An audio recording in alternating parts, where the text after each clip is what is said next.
It's kind of funny that one of the long-standing quotes of pop culture is "With great power comes responsibility," and it just came from some dying old man. Fake one. Seriously, Uncle Ben, what the fuck? You couldn't live for a few more years? Well, it's not his fault he got shot, but the point is, Delicious rice. yeah, his rice is on fucking fleek.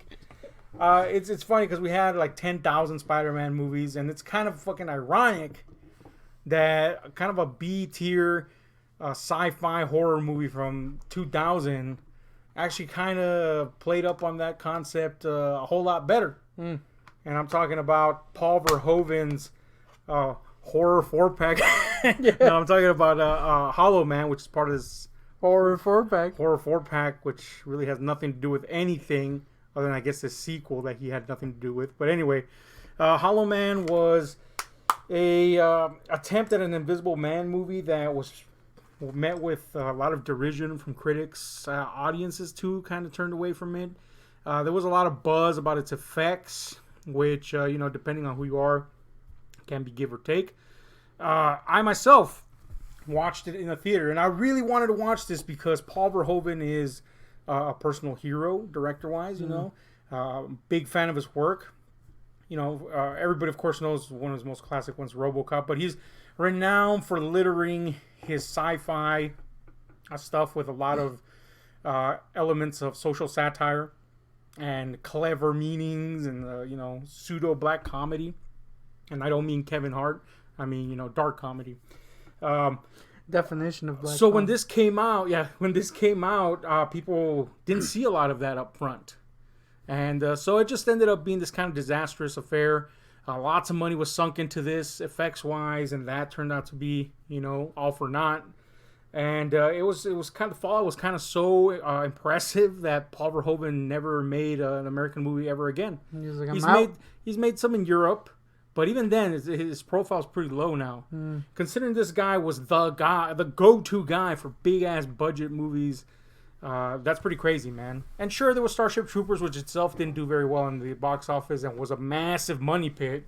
That also, I'm sure, contributed. But this was like kind of the nail in the coffin for him, stateside. So, as I said, I went to go watch this in the theater. I was very excited to see what's up. I had read the script, which was very dark. And I came out kind of unimpressed. You know what I'm saying? Disappointed is what I would say. I didn't hate the movie.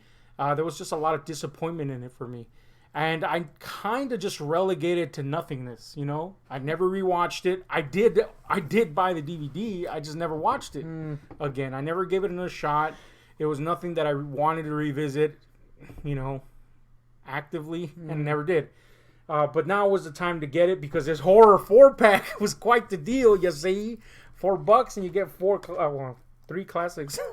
and then one Christian Slater. And that one Christian Slater sequel, I guess, to Hollow Man. But we'll see how that goes. Probably not good. The point is, this was the chance to see it, and you had never seen it, and you had kind of like a growing interest in it because, the stories of its production troubles and all that stuff had gotten to you. So, fuck it, right? Take a gander and see what's up. Little did I know that Uncle Ben's mantra, God damn it, would resound quite profusely throughout this thing. I was surprised at how much I liked this movie. Now, make no mistake, this is a B movie through and through. But it's a very fun B movie. But there is one fucking moment in this movie where it goes from a fun B movie, a cheesy, fun B movie, to a legitimately good, yet still kind of maintaining some of those cheeseball aspects, but a legitimately good parable on the corruption of power. And it just happens, like almost like straight in the middle of the movie. It just goes from one end of the spectrum to the other. And as a result, then, whenever you do see something that's a little bit more B-oriented, it kind of makes you go, damn, I know this was kind of like the first half, but I wish that was a little bit more like the second half. But thankfully, for the most part, it holds that, element that it just kind of clicks over to. So, yeah, that really, really caught my attention. Other than I was already having fun with it. There's definitely something there that elevates it from just being B-movie fodder, though it is knee-deep in that. So I want to know what you thought, because this was your first go around. I don't know, man. It took me 2 watches apparently to go from, oh, well, that could have been way better, to, damn, I had a real fucking fun time with that. What did you think? It was pretty good. No, I actually Trademark really, you. I actually really liked it. It Yeah. was actually really fun. Mm-hmm.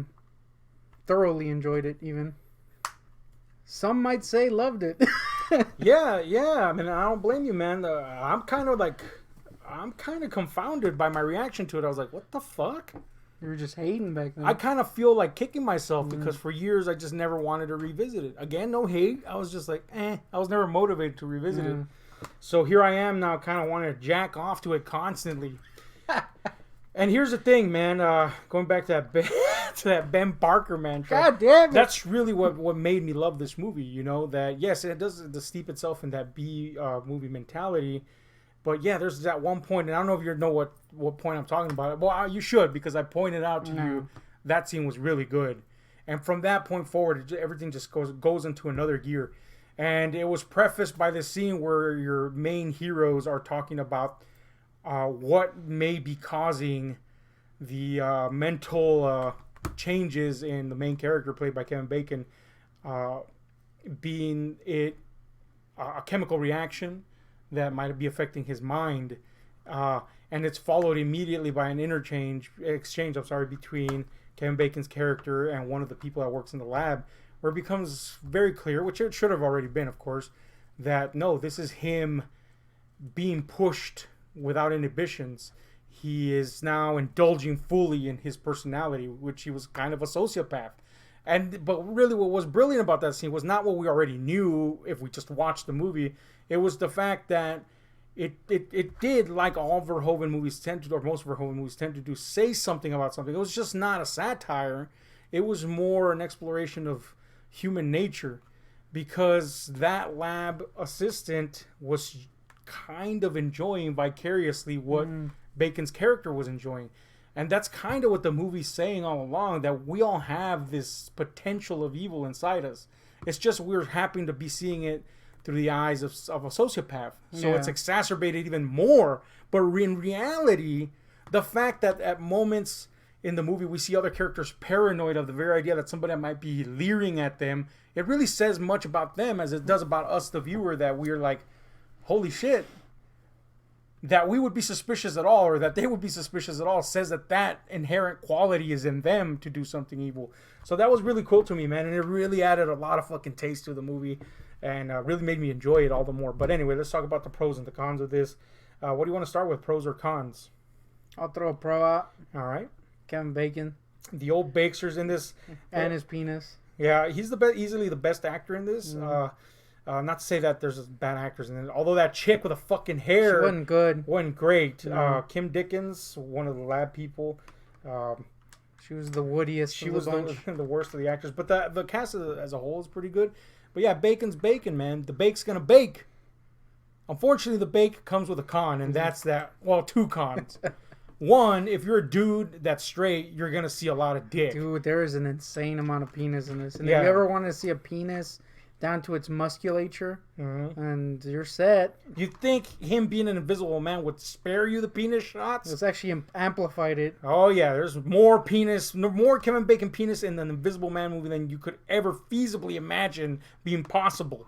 He found a way to show his penis even though he was invisible. Multiple ways. There's steam, water. Yeah, there's always a threat with a Kevin Bacon movie that you're going to see his dong.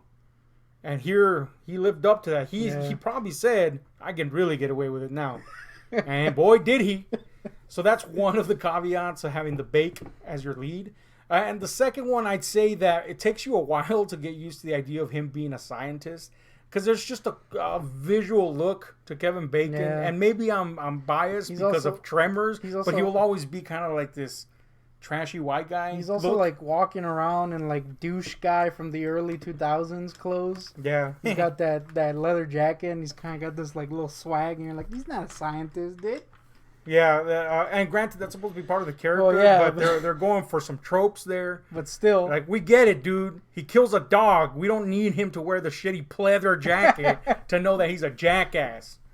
But yeah, he does a really good job of playing up this sociopathic character in a quasi-likable way. You know, that was one of the big things about this movie, there was a lot of backlash about how unlikable he was as a lead. Well, he's a lead, but he's a villain. He's supposed to be unlikable. He's supposed to be this piece of crap, egotistical narcissist that cares for nothing but himself. You know, that's kind of the point, and that's why he's a good villain. The leads are really Elizabeth Shue and Josh Brolin. They're protagonistic leads, and I think they did pretty good. This go round, however, I took a particular notice of Elizabeth Shue. Now, if you grew up in the '90s, Elizabeth Shue's kind of like a big deal, and I know like Senor Spielbergo, that's like one of his dream chicks. I know who that is. I should say. Well, yeah. Again, if you indulge more in like '90s fare, you get it. But the point is, this go round, I was like, you know what? This character she's playing is kind of like a low key fucking badass. She'd be like power sliding and freaking kicking she's got the comebacks. There's nothing that Kevin Bacon's character throws at her that eventually she doesn't overcome. She's not your typical final girl, and this is not your typical horror movie, you know. In fact, it kind of feels like a little cop out when Josh Brolin comes in. His character, I should say, not Josh Brolin himself, comes in at the ass end of the movie when there's a final face off. Series of events that are the final confrontation between her and the villain, the Invisible Man, if you will, the Hollow Man. It feels kind of like a cop out when she's saved by Josh Brolin. I was like, damn it, she should have gone that. But then of course we get more of that. But and even he's like, it's about time I saved you. He's like, oh man, I stink. This was surprisingly kind of a progressive role for a woman, and it's also a surprisingly relevant movie because in the very idea that the scientific team is led by this sociopathic Kevin Bacon guy. That's what I'm calling him. He's just Kevin Bacon. His name was Sebastian, but come on, he's Bacon. Kevin Bacon's a sociopath, genius, scientist, narcissistic asshole, but he's leading this entire team, so he's kind of like their god, and they make a lot of allusions to that. They surprisingly made a film that's more relevant now than it probably was then. Yeah. On the to the public. Which makes me wonder, was somebody behind the scenes going, man, we should expose this type of behavior. Yeah, there's a lot of stuff in here that really speaks to the workplace environment and the relations between men and women there and how the boundaries can be easily overstepped. And Elizabeth Shue's character does a lot to be kind of like this progressive, like, no, don't fuck me. No Me Too shit. I'll own you every second. I'm going to fuck you. I'm going to refuse you. I'm going to fuck with you. And then I'm going to defeat you. Come back with them cool-ass owns. Yeah. And it doesn't come off as, like, preachy or anything like that. It comes off kind of Ripley-esque. Yeah. You know? She even got a flamethrower at the end. Yeah. Plus, she got that big old titty. Yeah. She got the big old titty. Pretty good butt, too. Yeah, man. Kind of looks like Willem Dafoe, though. She was, as much as I like Bacon, Elizabeth Shue was kind of like the standout actress in this for me. Really surprised by that. Didn't expect that at all. So anyway, give me another pro if you got one, or conversely a con if you got one. Doesn't matter to me. A pro. This is kind of a pro and a con. Mm-hmm. Prawn. Some of the effects are cool. Yes. Some of them aren't. Yeah, this was, again, as aforementioned, kind of like a big effects movie. When it became evident the critics didn't like it, they pushed the effects a lot, which were supposed to be this big, long strides in effects quality. And I remember back then being like, this is not very good looking. Again, not horrible, just like, that's not convincing at all. Yet, sometimes they pass muster quite well. And my reaction is still the same. Some of the effects, like the big spectacle effects, don't work 100% well. In fact, they look pretty fake. Now, mind you, they don't take you out of the movie. No. At least not personally. It's just that they're supposed to be, they're literally shot to be these spectacle effects. As skin fades away, musculature, you see the circulatory system, etc. It's supposed to be like visually, enrapturing, but they just look like CGI effects. Yeah. And the same response I had back then now, like, well, it doesn't look great. But then there's other scenes where they make very good use of the effects. And when they're not focusing on the spectacle of it, the effects really work. I think some of my favorite parts is just when he's like in his little... In his element as the Invisible Man? In his little mask, and you just... It's this very simple effect of just kind of keying out the eyes. But it works really well. Yeah, and it's very reminiscent. It throws a lot of homage towards the original Invisible Man movie from Universal. Because the look is similar in a lot of senses. There's even kind of like a banding effect to that weird rubber they pour on his face, or vinyl or whatever. Or like when he's in the water, that looks pretty good. Yeah, water, mist, steam, all that stuff is used. And when they're not focused on trying to impress you that stuff really works really well, and it's pretty neat, man. I really like that. So I agree. It's kind of like a mixed bag, like you said at first, but ultimately the good stuff far outweighs the bad stuff. And the drive of the story makes that acceptable. I'm going to throw a con at you that ultimately somehow just kind of went away and turned into like a, not so much a pro, but like a thing that I could live with, call negligible. The technology in this is, you know, the way they give you that sciencey look.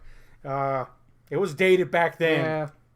It did not age well. That bad baby. They actually had to ask, when was this made? Because this shit looks like it was like 80s ass computers. Yeah, it just doesn't look like real tech. No. I mean, I know there's stuff in there that's real, obviously, like the centrifuge and stuff like that, but it just looks like fake movie tech. Yeah, and like they have this thing where they cook the little thing. That just looks fake. That thing where they cook the little you know, thing. the injections?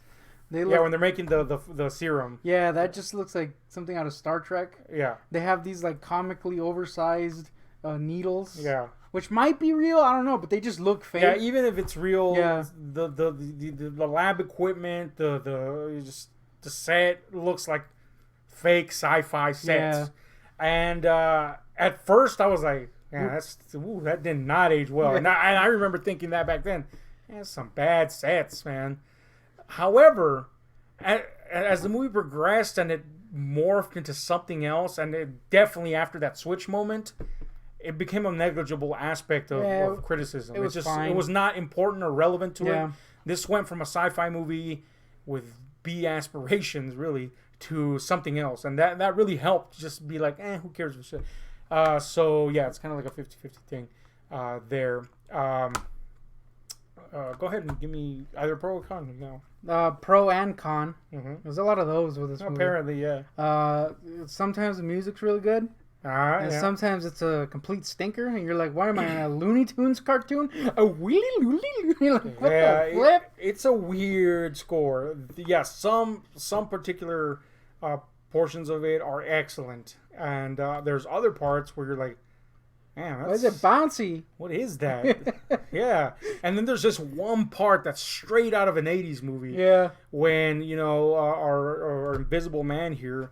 Kevin Bacon leaves the facility, and we kind of get that first like him stretching out in his new Invisible Man guise, I guess, and he spooks some kids 80s style while a very 80s rock song plays over the whole thing, and I was like, wow, that was straight out of the fucking 80s. I was fine with it, but yeah, it was corny as hell.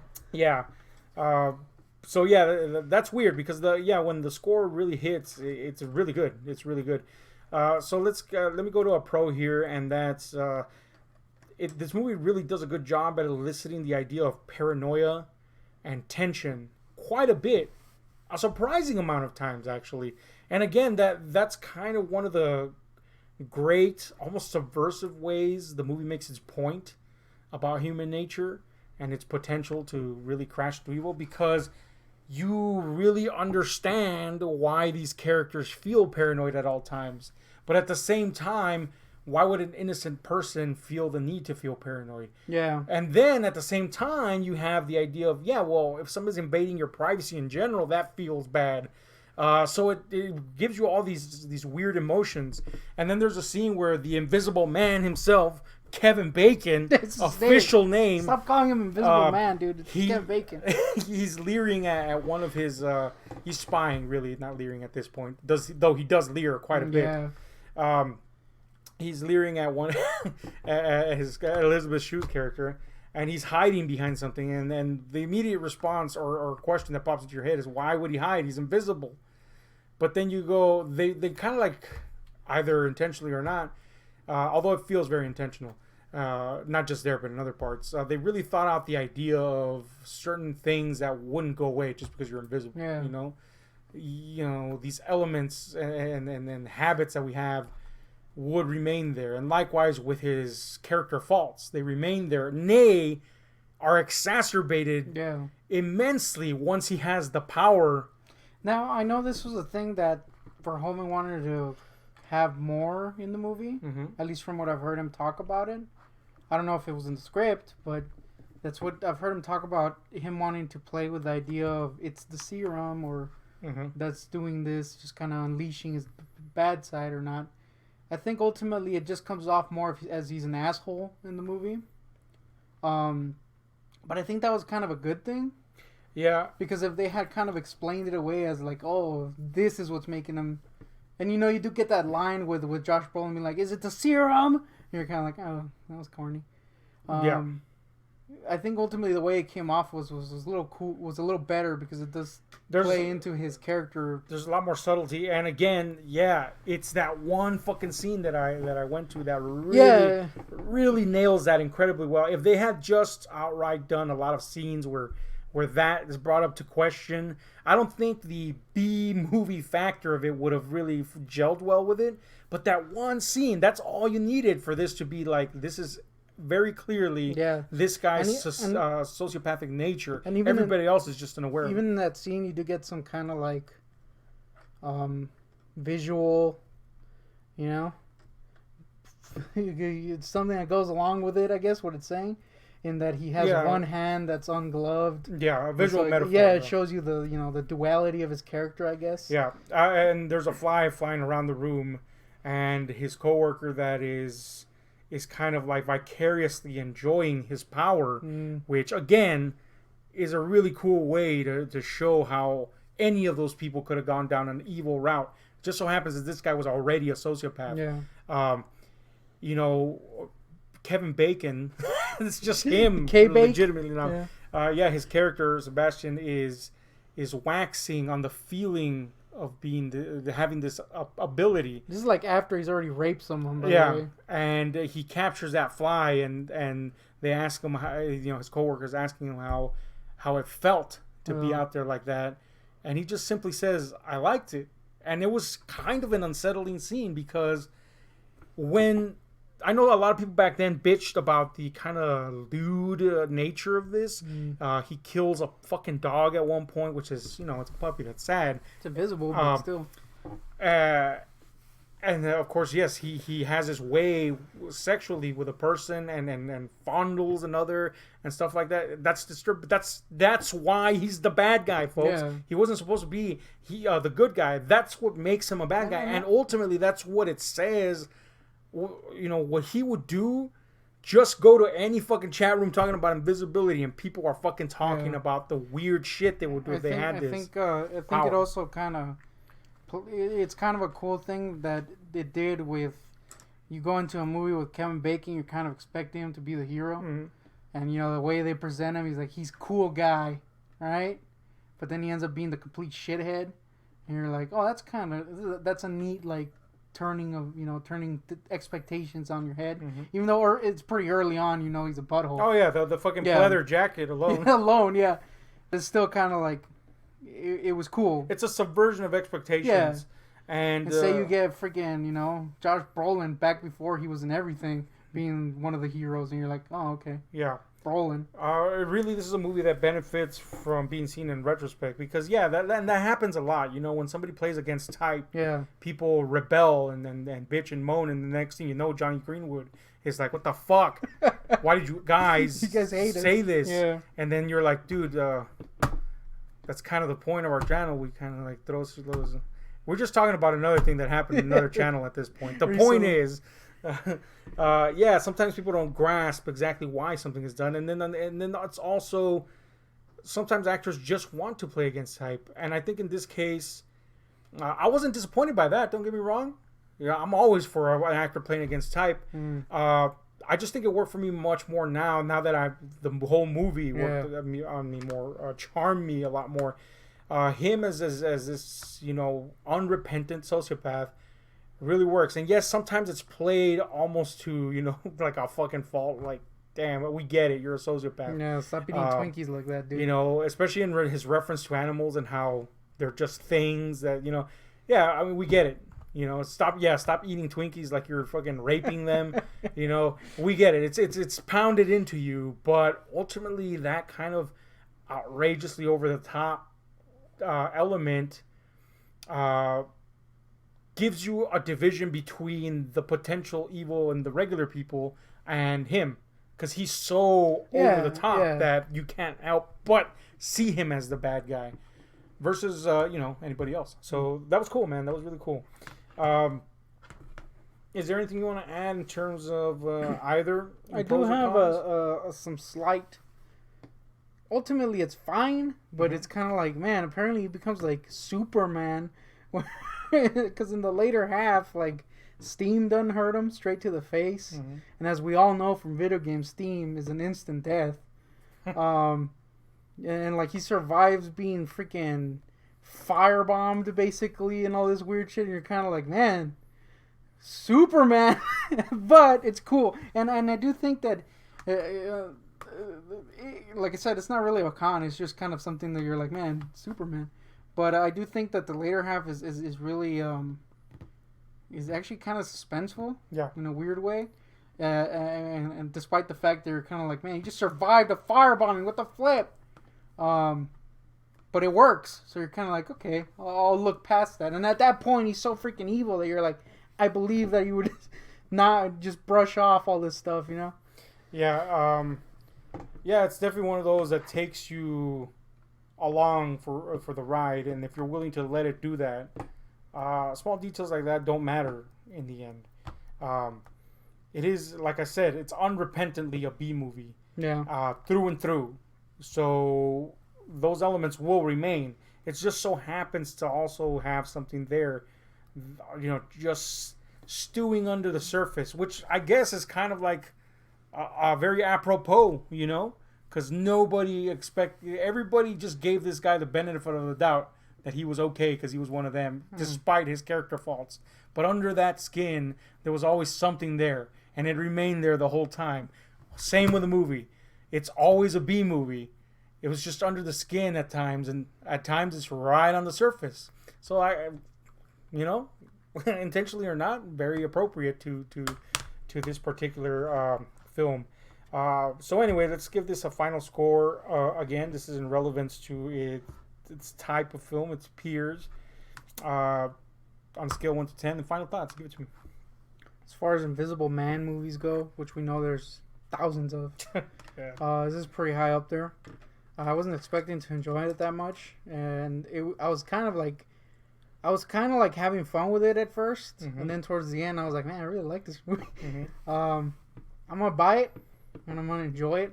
There's also one of those that you can just enjoy and have fun with. This awesome 4-pack that doesn't even let you see the picture right. Have to get that horror 4-pack. This horror 4-pack has a horrible main menu. Christian Slater plays him in the second one, so that's a big con. I mean, it's not him, but it wouldn't surprise me, dude. He's Superman at the end. Anyway, I enjoyed it quite a bit. I am curious to see what it would have been if he had his full cut. But at the same time, I kind of like some of the stuff that was changed, at least from what I heard him talking about. I haven't read the script, so I don't know what was changed, everything that was changed. So I don't know, man. I liked it. I'll give it an 8. Seems like it's a little too high, given that everybody hates this movie, but I really liked it. So eat a dick. So yeah, man, pretty much everything you said. I have read the original script, and I like the original script quite a bit. And it was one of those contributing factors to me not enjoying this as much in the theater, which I know you frown on me reading a script beforehand, but sometimes the comparisons make me enjoy the movie more, or enjoy both equally. A good example is the It script, love the script, love the movie, so it just so happened when I read that script, there was a more extreme nature to the script, and it was definitely not indulgent in the B movie quality of it, which is ultimately why when I did watch it, it didn't take on that serious approach as much. And so, a B movie being a B movie can, from what was formerly not a B movie outright, can be kind of disappointing. Now I know that that's not going to be the case. So, yeah, man, honestly, the more extreme qualities of the script would have made for a revolting film. It would have been a disgusting movie. Even in a serious, even more so probably in a serious sense. So I was always at odds with some of that stuff. I think, despite the fact, again, that this is a very B movie, the elements that he wanted to play with are still there. It's just they're softened by this particular version of it. And ultimately, that's probably a good thing. Yeah. Because as aforementioned, it would be probably a very hard movie to watch if even then some of the stuff is there's still some like if you really think of some of the elements in this, it's pretty disturbing. Yeah. But yeah, that B movie quality really serves as a cushion to make this a lot more palatable, which ultimately is a good thing, I think. So yeah, surprised that I enjoyed it this much. I'm gonna give it a 7.5. That is a high rating, but it's a very enjoyable movie. Yeah. If I was going particularly just on how, not A tier it is, it'd probably be like a 6. But then I'd be lying because I enjoyed this quite a fucking bit. Enjoyment factor is a big part. It's a big part. It's the whole reason we go to a fucking movie sometimes, to enjoy something. They're not gonna be like, it's not Citizen Kane. Yeah. So, and I mean, let's be serious here. Who enjoyed Citizen Kane? It's a great piece of art. It's not an enjoyable thing to watch. I'm not gonna pop that in and freaking bob to it every 2 seconds. You know what I mean? Yeah. This also, however, I unlike you, I was wanting to give it an 8, but maybe then I'd feel like I'd be giving it too much credit. But it is a great, fun fucking movie. So I have to at least give it a 7.5. However, really my 8 was knocked down to 7.5 because we do get some great nudity from a chick that later would be in some very awesome movies. Unfortunately, it's a scene that's disturbing, so it's kind of like, I can't even enjoy this! Also, Invisit Dick. Yeah, there's too much dick, dude. There's a lot of dick in this, man. It's an insane amount of penis. Anyway, do revisit Hollow Man and be self-aware. Be very aware. Of what you're getting into, and as a result of that, you will probably greatly enjoy this if this type of fare is your bag. If you didn't like the first time, revisit all the more because shit shocked the hell out of me. Anyway, there you have it, man. That's it. Dick. We're gonna take out our Invisit Dicks and get busy. I got that Hollow Man figure. Like it? It's from Mattel. No, there would be a penis right here. And it would be molded from Kevin Bacon. Yeah. Anyway, let us know what you think about Hollow Man. Hit like, share, subscribe, those notification buttons because we are out.